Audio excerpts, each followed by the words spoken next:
A world-renowned city of learning, one boasting a thriving market in books. The first edition market is quite a buoyant one, and in terms of the top-level books, they can be worth a huge amount of money. And where there's money, there is crime. Amidst the honey-coloured stone and splendour of Oxford, a brutal murder. Following the discovery of a man's body in Oxford on Thursday the 7th of April, we have launched a murder investigation. Although he hasn't been formally identified, I'm satisfied that person is a man called Adrian Greenwood, who was 42 years old. There was a frenzied attack. Greenwood was stabbed multiple times. And taken from his house, a copy of Wind in the Willows worth £50,000. Bizarrely, the killer pauses as he escapes the scene. He takes a photo of himself outside the house with blood on his face. I don't know what he was thinking. He was thinking big and targeting the rich and famous. Once they start looking at what's on that laptop, they find this Excel spreadsheet hit list, which besides Adrian Greenwood's name, they also find several wealthy celebrities' names, including Kate Moss and Simon Cowell.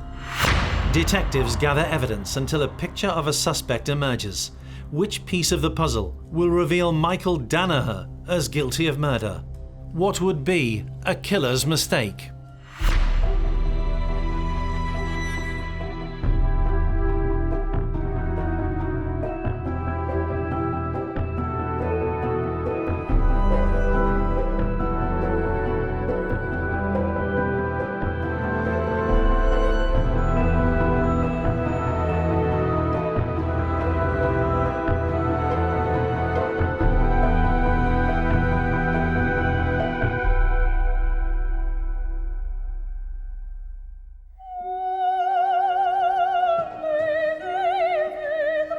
It's a story which could have been lifted from one of the novels of Colin Dexter and the depictions of his central character Morse in a British TV series.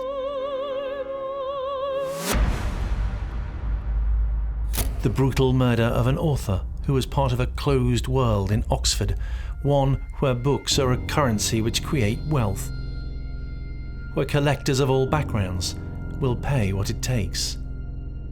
Sometimes it's with a view to investment, but more commonly it's the sort of obsessive activity that you often get with collecting. Undiscovered in family cupboards, garages, on bookshelves and in antique shops, there are rarities worth tens of thousands of pounds.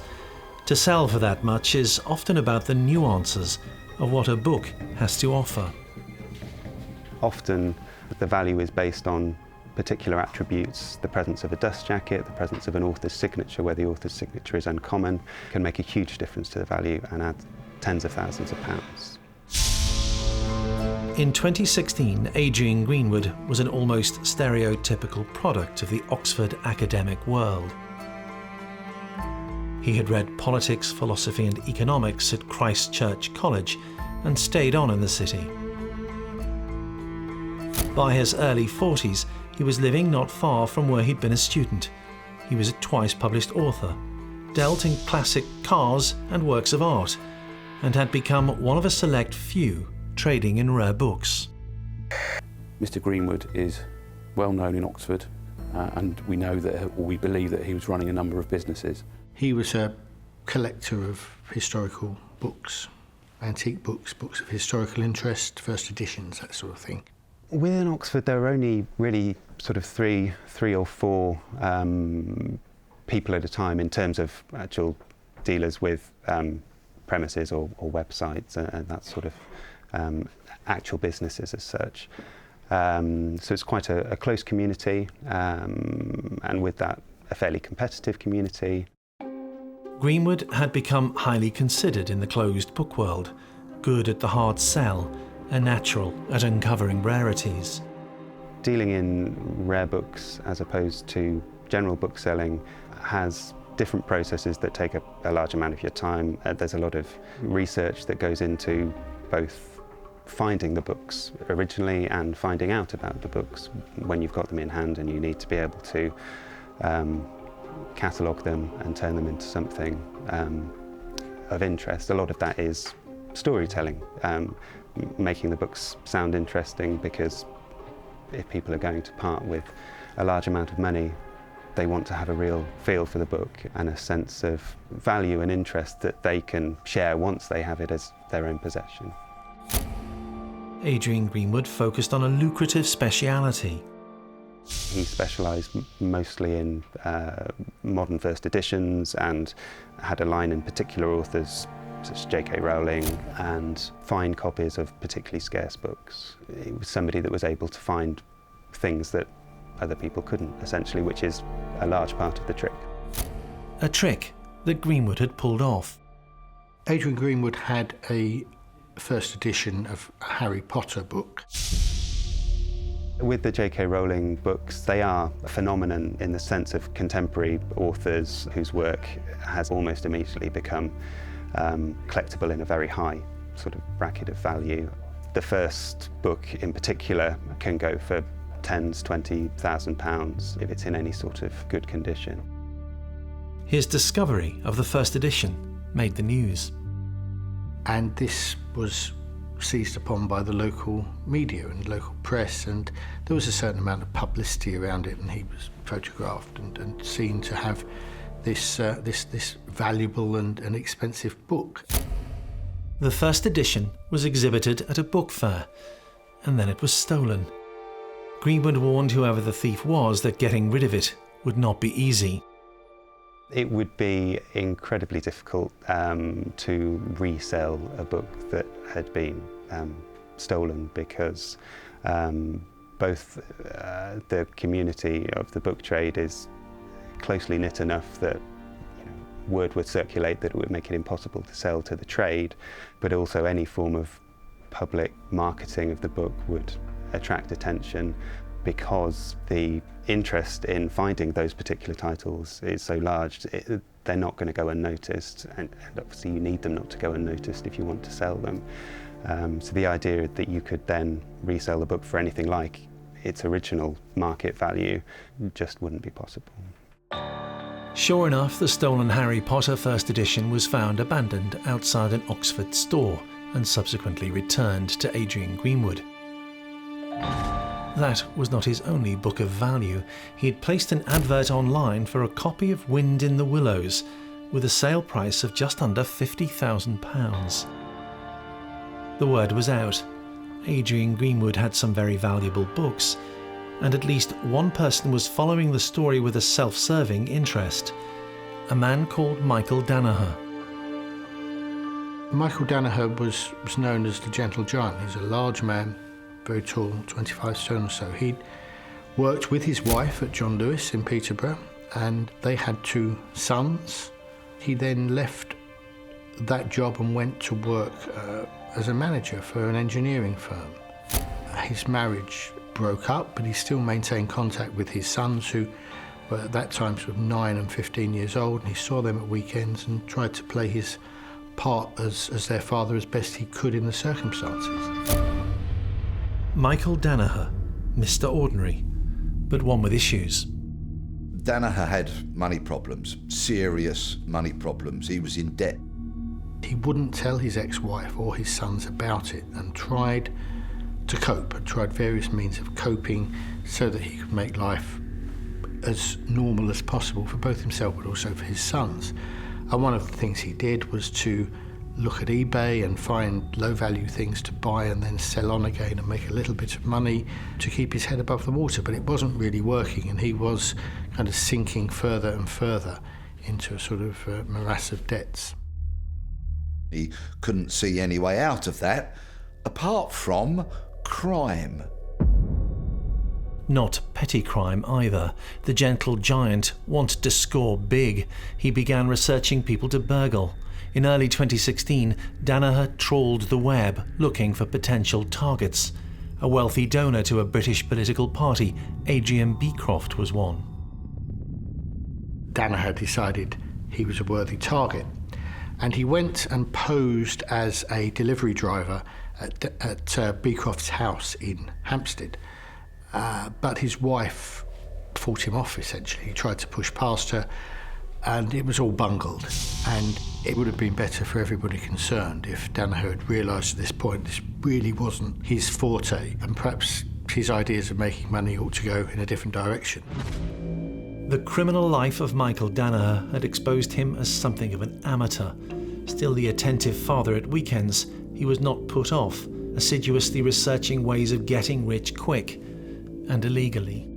He effectively found himself a hit list of people that he felt might be vulnerable, might be good targets to yield him a better return than he was getting on buying and selling on eBay.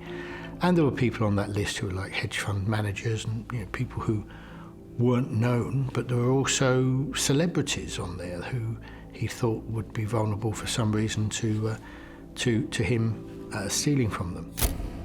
TV star and entrepreneur Alan Sugar, model Kate Moss and former footballer Rio Ferdinand were all considered by Danaher as wealthy enough for him to consider breaking into their homes. But Danaher soon decided on an easier target. He remembered the story about the man who dealt in rare books. The two very different worlds of Adrian Greenwood and Michael Danaher were about to collide. Danaher thinks there's money to be made in second-hand books. The potential can be 20, 30, 40,000 and up. It's the sort of commodity where if scarcity comes into play and somebody wants it enough, then you're talking X amount. And one of the people that he clearly discovered during his research on the internet was Adrian Greenwood. The reason Danaher targeted Adrian Greenwood was because Greenwood had previously appeared in the media talking about the value of rare first edition books, and he thought, I'll get in on this. When Greenwood had appeared in the media, obviously he hadn't really thought about the fact that that would mark him out as a victim. He didn't have security in place. He was just living a normal life in his house in Oxford. Danaher dug a little deeper. He discovered that Greenwood had valuable books for sale, in particular a first edition of Wind in the Willows, for which Greenwood was asking for £50,000. Danaher's research also revealed that Adrian Greenwood worked from home. He uncovered precisely where he lived, the Iffley Road in Oxford. The more Danaher read, the more he could dream of what treasures lay inside. Adrian Greenwood was fairly open about the valuable items that he owned, like this Wind in the Willows book. He'd had publicity, and Danaher had picked up on this. Greenwood really was a victim waiting to happen. Danaher had already demonstrated that he was no criminal mastermind with his failed attempt at burglary of a family in Hampstead, London. The stupidity of Michael Danaher is pretty much off the Richter scale. Undeterred, he now had a new target in mind, the home of a man happy to boast of the valuable books that he had for sale, and who had one in particular on offer. Wind in the Willows, complete with a much vaunted dust jacket. I can steal that, and maybe some other kind of things. That would bring about the end of my financial worries. He hatched a plan. He plotted a route from Peterborough in south-central England to Oxford and to the home of Adrian Greenwood.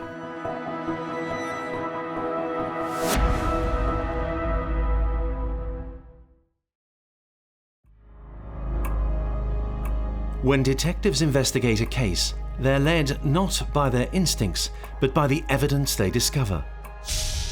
Experienced criminals work hard not to leave a trail. They are wary of digital fingerprints trackable from their online behaviour. Michael Danaher was no criminal mastermind. By the 6th of April, he had left an array of evidence reflecting his plans on his laptop. He'd also made a note next to Greenwood's name in a spreadsheet detailing the pros and cons of potential actions. He even had a reason column, and the comment against Adrian Greenwood was simply tosser. Amongst other evidence later found at Danaher's home was a phone, one which had been adapted to work as a stun gun and which Danaher referred to as something he might use. Danaher really hadn't put a lot of thought into this crime.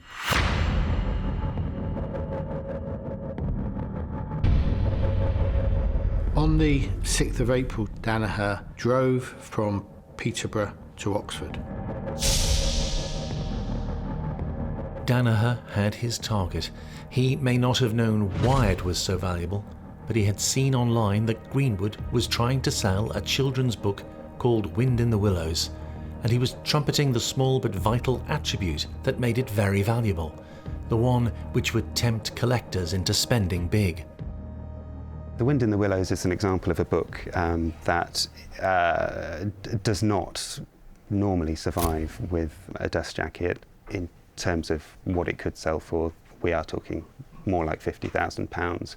Without that, it's, you drop a zero off for the same book. That's the difference that thin bit of paper wrapping around the book can make.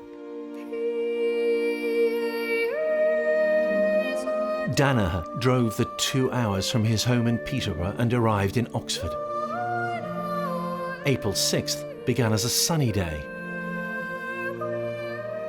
Nobody could possibly know that he was on a mission. He travelled on foot from a city centre car park to Iffley Road.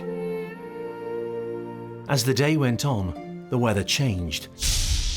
Danaher can be seen that day on security footage. He was captured on CCTV. A local bus captured Danaher on CCTV a couple of times. As he walks along the Iffley Road, he can be seen checking inside his bag. It's unlikely that passers-by would have considered him worthy of their attention. He went to Adrian Greenwood's house. Greenwood didn't have CCTV. He didn't have a state-of-the-art alarm system in his house. All of these things which he very much should have had. He was disturbed by Mr. Greenwood in the property, and that's where an altercation or fight took place between them. There was then a frenzied attack. Greenwood was stabbed multiple times. In fact, Danaher stabbed him so hard with a kitchen knife that the handle snapped off the blade. Greenwood stood very little chance. Adrian Greenwood was stabbed. We do know that he ended up stabbing him several times, and Adrian Greenwood bled to death. A seasoned killer would know not to use the sort of knife that Danaher probably picked up from his victim's kitchen. Still, that seems to be what Danaher took. The knife is a large kitchen knife. It's not an ideal murder weapon. It might seem like one, but it's really not an ideal murder weapon. If you think about what a kitchen knife is designed for, it's designed for slicing and cutting. It's not designed for repeatedly stabbing into somebody. And so if you have a long knife like that, you might think that bodies are easy to stab, but actually getting a knife through the skin is quite difficult. And then it may go into the body okay, but then if it hits bone, it's going to bend again. So if you're repeatedly doing that with this long knife, it will bend. And if it's a cheap knife, the blade may snap off. Michael Danaher's descent from happily married man and loving father to killer was complete. What he was about to do was finish the job that he had come for. After he'd killed Adrian Greenwood by stabbing him multiple times, Danaher was looking around for things to steal. He took Greenwood's wallet and his phone. On his earlier walk along the Iffley Road, Danaher will have seen that Greenwood received no visitors. He may well have felt confident of not being interrupted. He walked throughout the ground and first floor of the house, stepping in the blood of his victim. And then he left. What he did next has few parallels and exposed both a bizarre state of mind and a total absence of understanding how a later investigation might work. The amateur criminal had already made a catalogue of mistakes. His next one is perhaps the most memorable in the case of the murder of the Oxford bookseller. Michael Danaher took out his phone in broad daylight and captured his image. When he left after 2 hours, he took a selfie outside the property, showing himself there. Danaher, after he'd murdered Greenwood, even took a selfie at Greenwood's house. Well, of course, that photograph contains a lot of metadata that would be able to place Danaher at that house at that time. A selfie which displayed the blood of Michael Danaher from a cut that he seems to have sustained during the attack. I don't know what Danaher was thinking taking a selfie of himself with blood on his face, but what he should have known is that one of the first things police do these days when they have a suspect is they seize their mobile phone, they seize their computer records, and they'll go through and they'll look at those things like their photos, the text messages they've sent, the phone calls they've made, and that's all evidence against them. Danaher did not delete the picture. He's fresh from killing Greenwood. He's just killed him. He's got his blood on his face. And he takes his photograph. Bizarre behaviour, having just killed somebody. What kind of murderer takes a selfie of himself at the murder scene? An amateur murderer, perhaps. Inside the home of Adrian Greenwood, a bloody scene. Danaher had not tried to cover his tracks. In fact, he'd stepped in them. He had not considered the presence of his DNA. Earlier in the day, he'd not bothered to consider the presence of security cameras around the city, or on buses which regularly travelled up the Iffley Road. There are 6 million security cameras at work in Britain at any one time. Experienced criminals know all about them, not Danaher. It was still daylight when Michael Danaher left the home of Adrian Greenwood. He had committed only the second crime of his life. The first had been a failed aggravated burglary and extortion. The second had been theft and murder. Both had been desperate attempts to dig himself out of a debt hole and retain face for his 2 children. But the amateur was simply not equipped to be a criminal. In his bag, he now had the rare copy of Wind in the Willows, the contents of Adrian Greenwood's wallet, and Greenwood's phone, still switched on. He had parked just off the road that he had earlier been seen walking along, and now returned to his Citroën Picasso. He then gets in his car, still carrying Greenwood's mobile phone, and drives back to Peterborough. We can tell that he's really got no sense of how he might be caught, what things he might have to take care of to make sure that the police can't follow him, because he takes no steps whatsoever to try to disguise the fact that he has made that journey. As daily life continued in the busy city of Oxford, no alarm had been raised. The horrific murder had been inside a property at a time when neighbours were not at home. If Adrian Greenwood had screamed for help, he hadn't been heard. Danaher was on his way home, and although the killer had left a trail of evidence, one key mistake would still be needed to alert detectives to look for that evidence in the right places, to consider Danaher as a suspect. Because Danaher was a pre-physical character, lived 100+ miles away, no connections to the area, it might have been very difficult to find him and connect him into the murder. To find the selfie, they'd have to find the phone it was taken with. To compare the murder weapon with knives in Danaher's home, they would need good reason to search his home. Before police could uncover who had killed Adrian Greenwood, they would need a lead for them to connect Danaher to that crime. Even if an image of a suspect would emerge from CCTV, there was no match to Danaher's face on the National Criminal Database. Danaher had no criminal convictions, not even a caution. He was completely off the police radar. With no witnesses and no link between Greenwood and Danaher in the past, why would detectives begin to suspect him? There was something else. Adrian Greenwood was not always Mr. Popular. There was a possibility that he had enemies. By all accounts, he wasn't an easy man to get on with. He'd made a number of enemies, both in his personal and in his business life.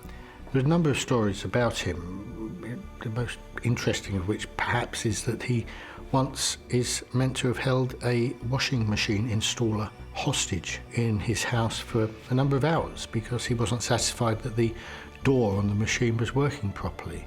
Here we have somebody whose life and the way that they're perceived by other people might make you think that there were lots of people who had reason to do him harm or to do him down. Solving the case of the murder of the Oxford bookworm may not be straightforward.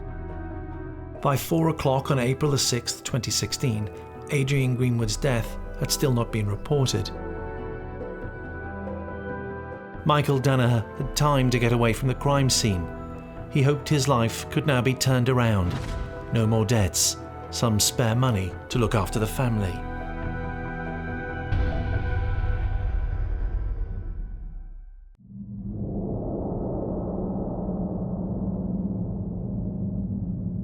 Back in Peterborough, Michael Danaher has returned to the life that he was trying to escape. His was a lonely world. Binge eating. Binge drinking. But he had now taken action and was about to make more mistakes. It was time to cash in on his stolen booty.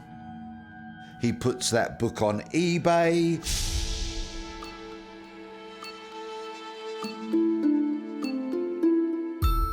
April 7th, 2016 was a day of showers with extended periods of spring sunshine in Oxford.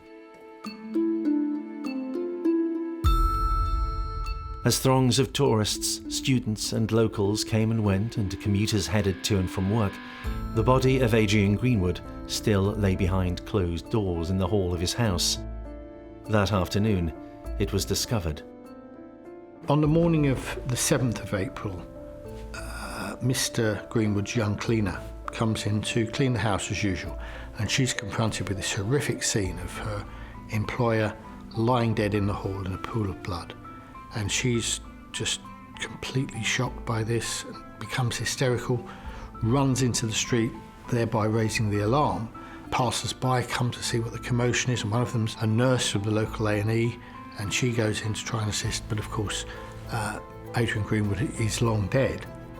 In the city of fictional crime stories, a real-life murder mystery had begun. The police arrive. They already know it's a murder scene. One of the first things they're going to be doing is photographing the scene in detail and taking a video to note the position of all the objects and the body. They're going to be taking close-up pictures of the body before they move anything. They're then going to be collecting evidence. So they'll be looking for signs of a struggle. Police turn up at Adrian Greenwood's house and they start a full forensic examination. They discover that Adrian's phone, wallet and bank cards are missing.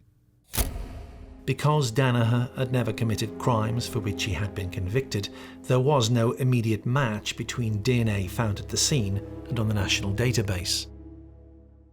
My appeal to the public today is twofold.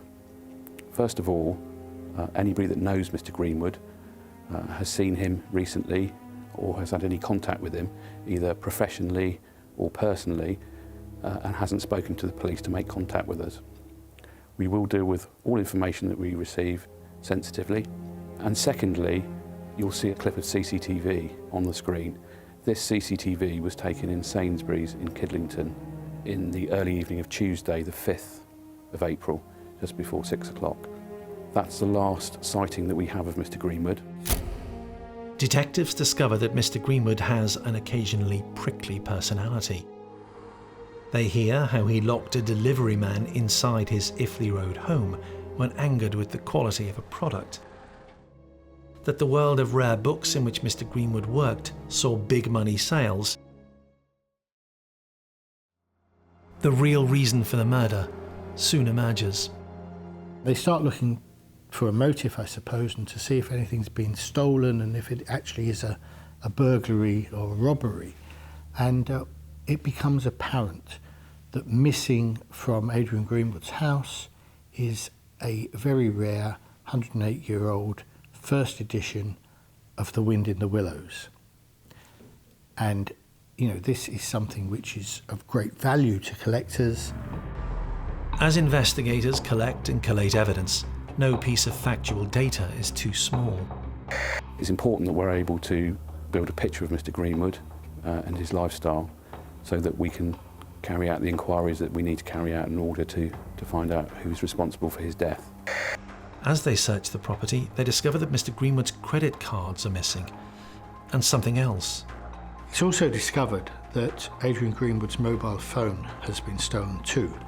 And not only has it been stolen, but it's not been switched off.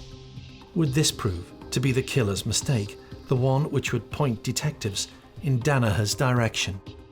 So the phone's communicating with the network for a further 3 hours after he's murdered.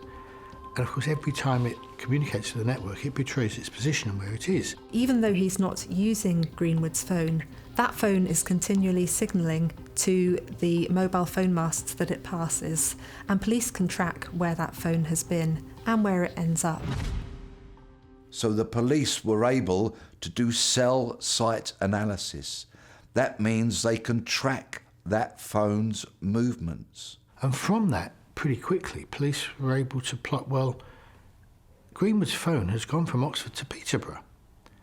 And that's a fantastic lead in their investigation because it suddenly narrows down the field of people who could have committed this crime to people who were travelling at that time between Oxford and Peterborough. Michael Danaher, of course, lived in Peterborough, but at that stage of the inquiry, police knew only that someone had stolen Adrian Greenwood's phone, that he had probably also stolen a rare book, that whoever it was the key suspect in Mr. Greenwood's murder, that he had travelled from Oxford to Peterborough in the hours after the killing. They could still not know that that man was Michael Danaher. He was at home waiting for someone to buy his rare copy of Wind in the Willows on eBay. But the picture was coming together. The business of not turning off the mobile phone you've stolen again tells us that Danaher was a bit of an amateur at this, really. I think it's pretty common knowledge that mobile phones, when switched on, can be tracked and can be traced. This was the challenge facing detectives, to sift through security footage featuring multiple thousands of vehicles that had travelled from Oxford's Iffley Road on April 6, 2016, and then on to Peterborough. From more than 5,000 that they started with, they are able, after a time, to narrow it down to just 20 vehicles. 20 vehicles that went from Oxford to Peterborough in the time frame we're looking at. Until eventually they found just one car which had followed that same route as Greenwood's mobile phone.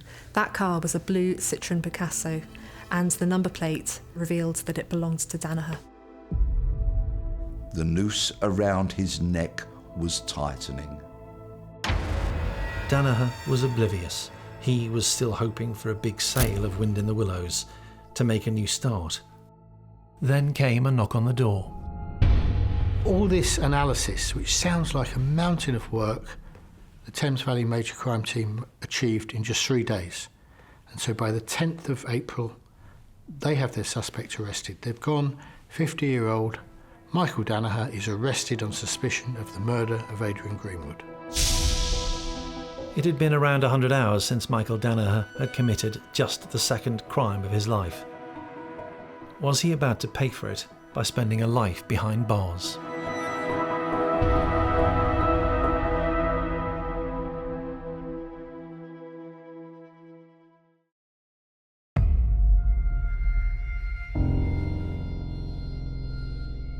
As Oxford had woken to the news of a bloody murder in the shadow of its world-famous colleges, people living in the city may have expected that a lengthy police inquiry would be needed. In fact, just 4 days after the murder, the police had a man in their sights. Michael Danaher. When he's arrested, Danaher vehemently denies the allegations. Nothing to do with me, don't know anything about it.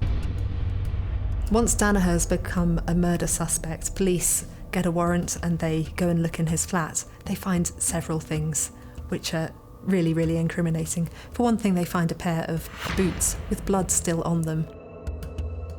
The first thing that police saw when they entered Danaher's home was that there were a pair of bloodied boots on the carpet, on the mat. He hadn't even washed them off, let alone get rid of them. Those boots had the blood of Adrian Greenwood on them. Danaher's mistakes are coming home to roost. They find an absolute treasure trove of evidence. A stun gun, which is disguised as an iPhone, is not the sort of thing that a law-abiding gentle giant may have in his house, you would think. So not only did Danaher leave this massive digital footprint, he then kept hold of the book that he'd stolen and left it sitting around in his flat. That enabled them to search eBay records, and indeed, Danaher had already listed this first edition of Wind in the Willows on eBay, and they had that record of it. Yet more evidence is discovered on Danaher's computer. Once they start looking at what's on that laptop, they find this Excel spreadsheet hit list, which besides Adrian Greenwood's name and the expected take rare books and the modus any, they also find several wealthy celebrities' names, including Kate Moss and Simon Cowell.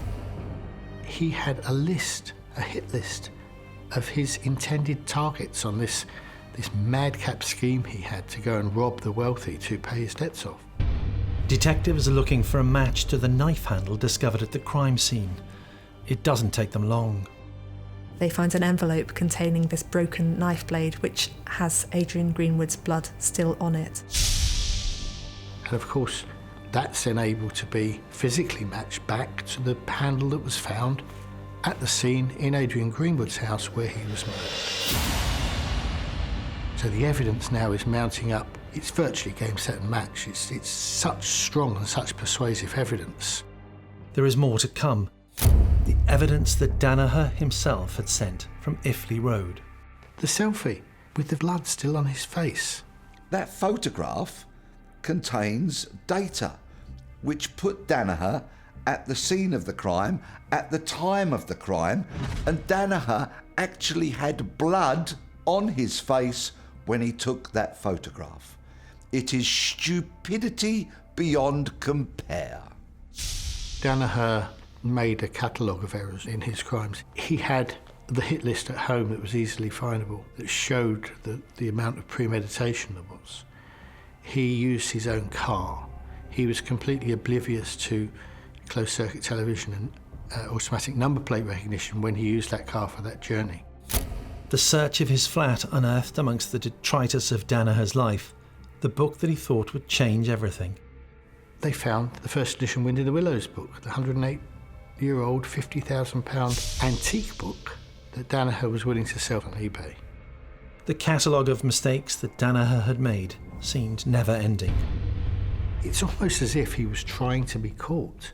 You couldn't really do much more other than phone the police as soon as you'd finish and say, come and get me.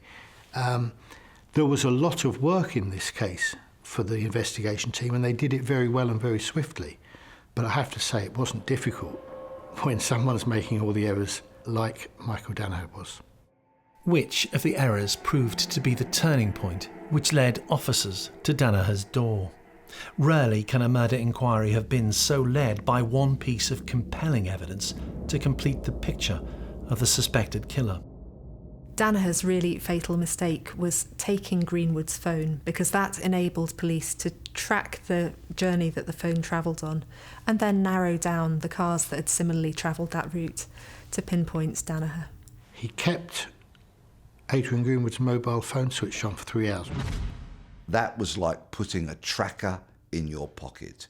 It put him from Greenwood's house back to his apartment. The evidence trail was substantial, it was watertight, it was irrefutable. They'd never have got to him as a potential suspect if he hadn't have left the phone switched on so they knew to look in Peterborough. The case against Michael Danaher was compelling, and given the number of mistakes made by the killer, it might be considered as an easy arrest. Not necessarily the case. Even when you're confronted by a frankly quite dumb murderer like Michael Danaher, you have to get the evidence right. You cannot take your foot off the pedal or for a moment be complacent. As much evidence as you may have, you still have to present it properly, thoroughly to the court. You don't want them getting away. But aside from the forensic and physical evidence, Danaher's own excuses were as weak as the thinking which went into the crime. When he was asked to explain this hit list spreadsheet at court, Danaher said it was put on his computer by somebody else, a mystery man who he was unwilling to name. Of course, it was just such a ridiculous story that it wasn't believed by the jury, and he was duly convicted of murder. And the aggravating factors of the premeditation and the desire for financial gain from it meant that he was given a recommendation that he should serve 34 years before he was eligible to apply for parole. And not only that, he got another 7-year sentence for possessing the stun gun, because that technically is a firearm, and of course it's a firearm that's prohibited and a serious offence. The sentences for murder and possession of a stun gun are to run concurrently. When Adrian Greenwood moved as a student to Oxford, he soon learned the value of scarcity. The economics scholar knew how supply and demand worked. If he could find something hard to come by which others wanted, he would benefit.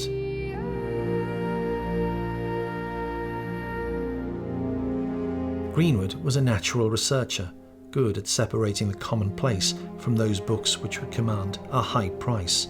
He was oblivious to those who would seek a quick win. Men down on their luck, like Michael Danaher. A fantasist and inept killer who left a trail of evidence to prove the case against him, but who might have got away with his crime, but for the rookie mistake of stealing a phone from the scene of a murder and leaving it switched on as he drove all the way home. That was the killer's mistake, which led detectives to the door of Michael Danaher.